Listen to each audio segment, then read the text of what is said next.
परिचय पत्र। श्री गणेशाय देवाय नमः। मेरा नाम विमल सरस भाई रामलाल बागड़े उर्फ विमल दिलीप राठौड़। मैं ये ग्रंथ अपने गुरु की आज्ञा और अपने आत्मविश्वास से लिख रही हूँ। इसका उद्देश्य ये है कि हम कलयुग से सतयुग की ओर अग्रसर है और उसी स्थापना के लिए ये ग्रंथ लिखा जा रहा है। मेरा मायका महाराष्ट्र के अहमदनगर जिले के जामखेड़ तालुका खारड़ शिवपतन गांव में है। मेरा ससुराल हैदराबाद में है। मेरे इष्ट देव और गुरुदेव भगवान महादेव हैं। मुझे बचपन से ही उनकी अनुभूति होती रही है। सन 1995 की शिवरात्रि का मुझे आज भी स्मरण है। उस दिन मेरे भीतर से एक आवाज आई कि तेरा जन्म सतयुग की स्थापना के लिए हुआ है। उस समय मुझे कुछ समझ में नहीं आया। धीरे धीरे मेरे भीतर जान की अनुभूति होने लगी। मैंने ये बात अपने पति को बताई। उन्होंने इसे मन का वहम या कोई बाहरी प्रभाव समझा और मुझे छाड़ फूंक के लिए भी ले गए, किंतु कोई असर न हुआ।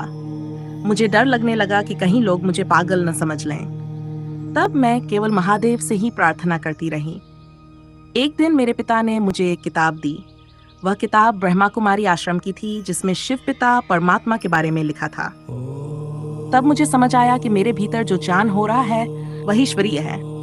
माँ ने मुझे गुरु दीक्षा लेने की सलाह दी। मेरे मायके के सामने ही महाराज विष्णुपंत कोल्हापुरकर आते थे। वे महान संत और जानी पुरुष थे। मैंने अपनी माँ के साथ उनसे मुलाकात की और जी को उनसे गुरु दीक्षा ली। उसके बाद 5 वर्षों तक मैं उनके सानिध्य में अपने अनुभव साझा करती रही। सन 2005 में उन्हें मुझसे कहा कि जो आवाज़ तुझे पहले सुनाई दी थी वह सत्य थी। तू सतयुग स्थापना के लिए ग्रंथ लिखना। परंतु पारिवारिक परिस्थितियों के कारण मैं उस समय लिख न सकी। 2008 में मेरे पति का देहांत हो गया और 2009 में मेरे गुरुजी ने भी देह त्याग दिया। इसके बाद भी मुझे की आध्यात्मिक अनुभव होते रहे।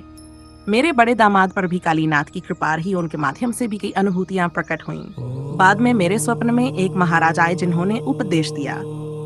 बाद में मैंने उन्हें पहचान लिया कि वे बागेश्वर धाम के पीठाधीश श्री धीरेन्द्र कृष्ण शास्त्री थे। तब से मैं उन्हें टीवी पर सुनने लगी। घेरू पूर्णिमा के दिन मैंने बागेश्वर धाम जाकर उनसे गुरु दीक्षा ली। अब मैं अपनी सभी जिम्मेदारियों से मुक्त होकर यह ग्रंथ लिख रही हूँ। आज भी मुझे उस ज्ञान की प्राप्ति होती है और अपने गुरु की अनुभूति होती है। मेरे जीवन में छोटे बड़े अनेकों अनुभव हुए हैं, जिन्हें मैं आगे कभी लिखूंगी।